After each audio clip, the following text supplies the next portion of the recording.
यह समय की मांग थी कि उच्च शिक्षण संस्थानों में छात्रों की आत्महत्या को लेकर शिक्षा मंत्रालय सभी संस्थानों को सतर्क करते हुए उन्हें छात्रों की काउंसलिंग करने और तय SOP अर्थात मानक संचालन प्रक्रिया का पालन करने को कहता, लेकिन केवल इतना ही पर्याप्त नहीं।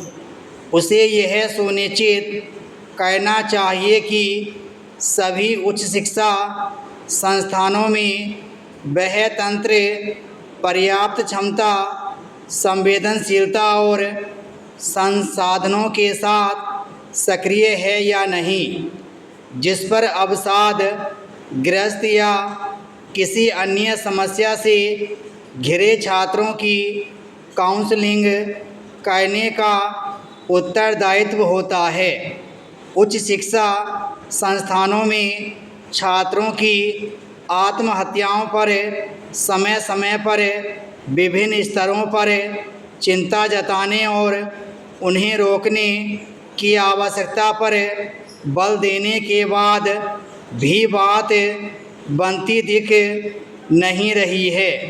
यह सामान्य बात नहीं कि IIT खड़गपुर में पिछले 1.5 वर्ष में 9 छात्रों ने आत्महत्या की।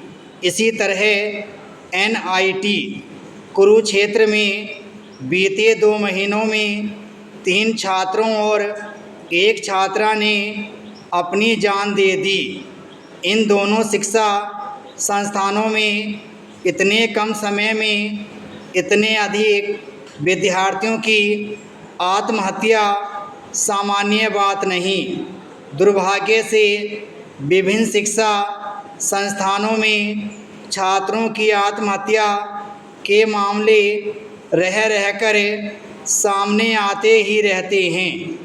ये मामले यही बताते हैं कि हमारे उच्च शिक्षा संस्थानों और विशेष रूप से उनके छात्रावासों में वैसा स्वस्थ और सकारात्मक वातावरण नहीं कि किसी कारण से परेशान कोई छात्र अपने प्राण त्यागने जैसा अतिवादी कदम न उठाने पाए।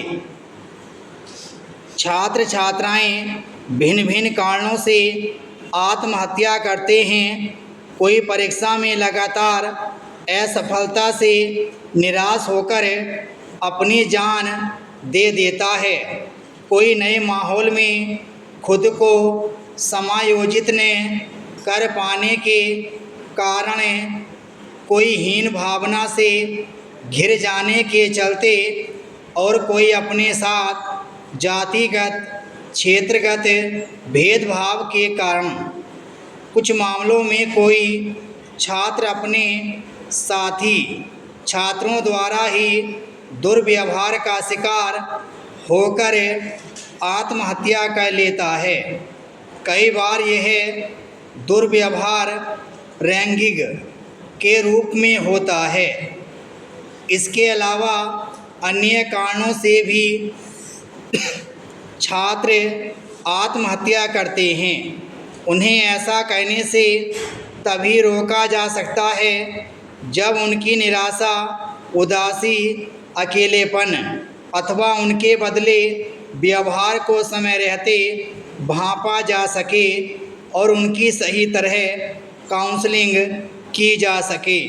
चूँकि अधिकांश उच्च शिक्षण संस्थानों में अलग अलग क्षेत्रों और पृष्ठभूमि के छात्र आते हैं, इसलिए कई बार उनमें आपसी समन्वय और सद्भाव कायम नहीं हो पाता। ऐसा अनिवार्य रूप से हो, इसके लिए शिक्षा संस्थानों के प्रबंध तंत्र को पहले दिन से ही सक्रिय रहना चाहिए। उन्हें अपने संस्थान के छात्रों के मानसिक स्वास्थ्य की निरंतर जांच को लेकर भी सजगता का परिचय देना चाहिए। विराम स्टॉप।